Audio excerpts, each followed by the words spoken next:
Hey everyone, it's me, Clara. I'm back again for another chat. So, quite exciting today. So for those that don't know, I'm a big old board game nerd. I've been into board gaming for about 8 or 9 years, and there's a YouTube channel called the Dice Tower, which has been a real big part of my life. I watch videos like nearly every day for sort of 8 or 9 years. It's had a really big influence on my board game life. And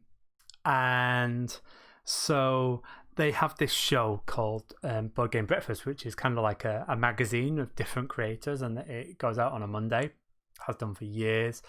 And I talked to Tom, the creator of the Dice Tower, about doing a segment about 3 years ago, something like that. But I've only just really had the confidence to put myself in that space, because it's a different space than I usually occupy. And I think in the board game world, even in the Dungeons and Dragons world, but Dungeons and Dragons is a little bit complicated. I think there's a lot more with Dungeons and Dragons. I think a lot of trans people play Dungeons and Dragons, D&D, RPGs. But certainly in the board game world, board game creators world, you don't see many trans people or even openly queer people, or at least I haven't. So I felt a little bit nervous about sort of entering that space. And so the first video, my first segment in Board Game Breakfast went out today, and there's been some lovely comments. It's been really nice, actually, and welcoming, which says a lot about the community they've built. But also, I got one comment saying, "Ooh, a trans creator," and that showed that there's such a lack that that people are like, "Oh my goodness, we've got a trans creator," and that's really nice for me to hear. Let's be honest, it's lovely. But also it means that there's not enough of us, that it's such a rare occurrence that people are like. And actually, so that comment was really lovely and made my day. But we shouldn't be in the stage where we have that, right? And it's the same with I got a comment at the end of last week, because I'm doing a science talk for the Institute of Physics a week on Monday from recording this. And someone said, "Oh my goodness, a trans scientist," on social media. And again, it's the same thing. Like, there's such a lack of trans people in those spaces that it's people are crying out for it. So I want to talk about trans representation and why we need it. And I'll actually go to my front page, because I've not done that yet. Ooh.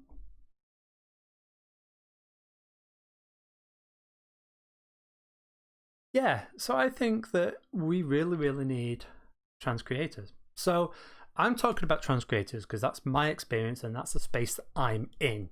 But this is also true when it comes to people of color, when it comes to BIPOC, when it comes to people with disabilities, people with neurodiversities, even different genders, severely lacking in many things, like physics, communications, and stuff like that.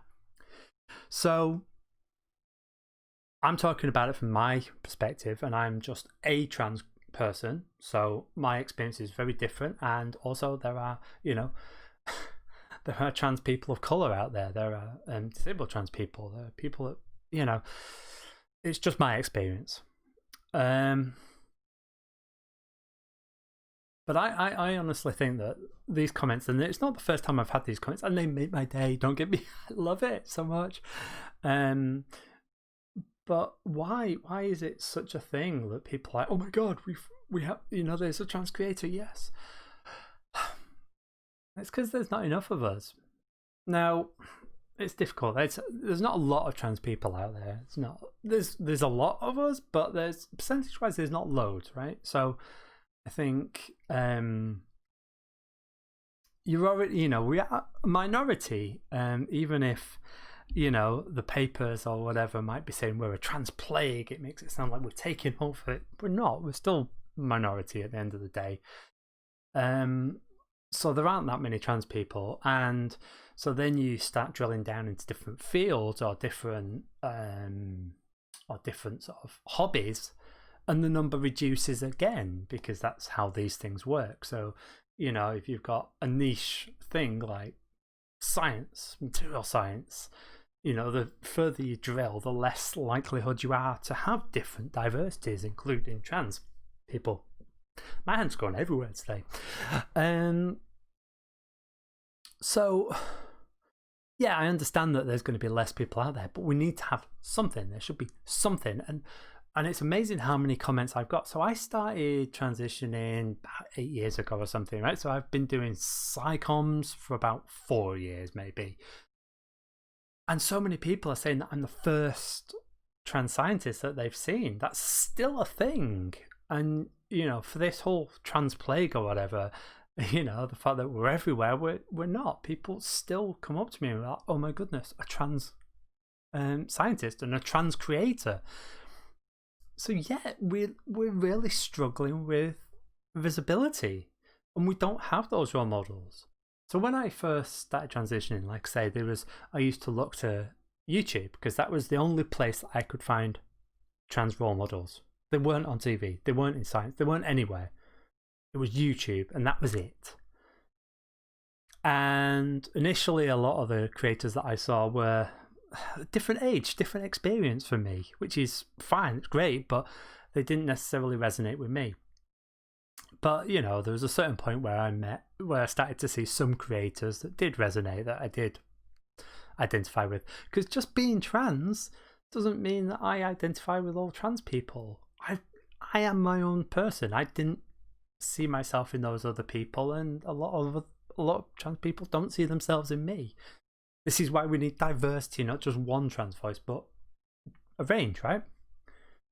So yeah, I started to see some creators who I did feel sort of represented me, or that I could identify with. And I've been really lucky that the last few years I've been able to meet some of those creators actually, and become friends with them even. But so there's a severe lack of creators. And you'd think that the situation 10 years ago, it'd be very different now. But the fact that I'm getting these comments shows it isn't. And part of the reason is that putting yourself out there is brutal as a trans person. You just open yourself to so much grief and abuse. I actually think that people are generally, people are generally in favour of trans people, and certainly in the UK and, sort of in Europe. Generally, I think that, most people are supportive of trans people. It's not the same all over Europe, it's not the same all over the world, I know that. But here we are.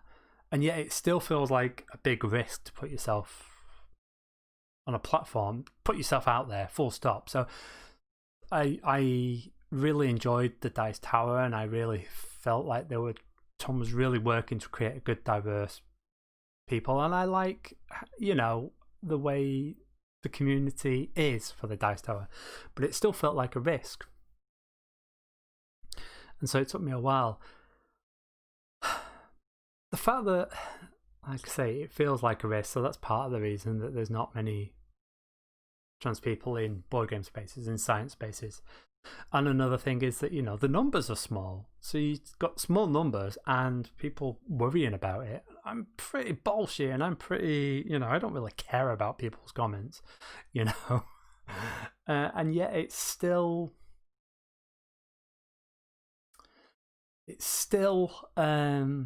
took me time. And I feel like I'm fairly, and I wasn't always, but I feel like I'm pretty robust these days, And people shouldn't have to be robust just to talk about stuff they're passionate about. Because that's what we want, true representation. We don't want trans people just being on YouTube talking about being trans or, whatever else. What we want, true representation, is scientists talking about science who happen to be trans. Board gamers talking about board games who happen to be trans. That's what we want. That's true representation. It's the same for all diversities. We shouldn't have, black people just talking about being black. We should have them talking about the stuff they care about, they're passionate about. And so, yeah, but I didn't feel I had those role models. But it's sad that I feel like we're still in the same situation, that we're still so rare. And I understand why. I really do. I should point out, I'm a huge fan of music, especially rock music. These are all records along here, and there's more than you can see.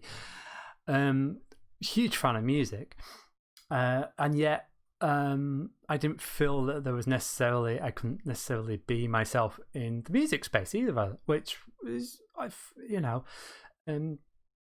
when the singer from the punk band Against Me came out, Laura Jane Grace, that was huge for me. That was such an important and defining moment.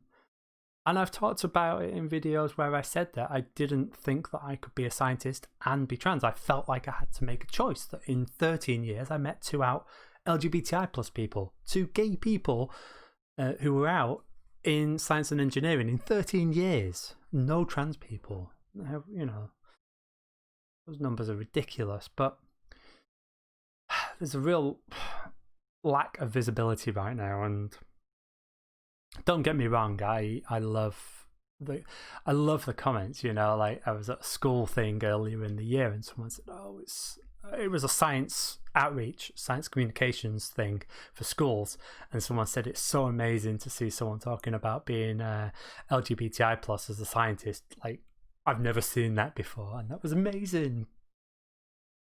But it shouldn't be the first time. It's 2020. Why am I the first person you've seen in that space? Why? Like I say, I know there's not loads of queer scientists, there's not loads of trans scientists compared to the proportion of the population of scientists. But we're also more than 3 of us. We're not negligible. There are quite a few. So we need that representation. We need it for all diversities. Everyone needs someone that they can look up to, someone that resembles themselves. But yeah, so it's interesting to see in the board game world, which is my hobby, as well as sort of my professional world, which is science. It's funny how there's a big, one's professional, one's a hobby. For me, I realise some people are amazing and make a career out of board games, which sounds great, although like with everything, it's always more work than you think. But yeah, for me, my hobbies and my professional side, it's funny how both of them are screaming out for role models. Like I say, we don't need every person in those spaces to be trans or LGBTI plus or a person of colour or of a disability, but it'd be nice to see some of us, and that's what we're lacking. But yeah, so that's what I think. That's what I've been thinking about anyway. I could do. So I thought I'd talk about it. But yeah, it's nice. I've seen lovely comments. I don't know whether they're being edited or what, but it's been really welcoming joining, being part of Board Game Breakfast. It's been really nice to meet new friends, basically. So yeah. All right. Well, I'll better go and have my tea actually. So I'll see you again soon, and take care of yourself, and bye.